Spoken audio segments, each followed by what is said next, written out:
Amazon's controversial recognition platform, its artificial intelligence-powered facial recognition software, is no longer being used by Orlando law enforcement, ending the second attempt to use the technology in a pilot phase in Central Florida.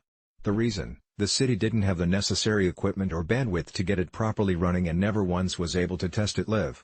The news, reported today by Orlando Weekly, marks another high-profile setback for Rekognition, which has been plagued by criticism of its contributions to bias policing, unlawful surveillance, and racial profiling, as well as the clandestine way Amazon has gone about selling it to police departments while it's still in active development.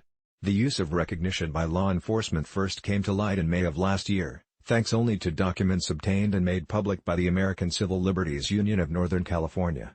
At the time, Amazon was selling the cloud-based facial recognition platform to police departments in Orlando and Oregon's Washington County, but it had not made its pitches to law enforcement public and in fact took measures like non-disclosure agreements to keep them private. However, Amazon received significant pushback from the AI community, activists, and civil rights organizations fearful its inherent flaws would contribute to unlawful surveillance and other rights-infringing activities like racial profiling and wrongful arrests. Research showed that Amazon's system could return significant numbers of false matches, and that it had a harder time accurately identifying the gender of darker-skinned individuals and females. Amazon remained steadfast in its defense that Rekognition was to be used as an ancillary tool for policing, and that officers were instructed only to rely on it when it had identified a match with 99% accuracy. But it's not clear how actively Amazon is monitoring participating agencies for violations of its terms of service, which the company claims allow it to suspend or ban organizations and individuals that use Rekognition unlawfully or unethically.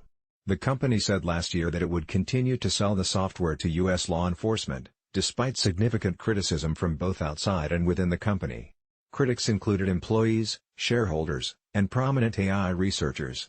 As a result of the pressure, it appeared that Orlando let its contract with Amazon expire in late June of last year, the New York Times reported.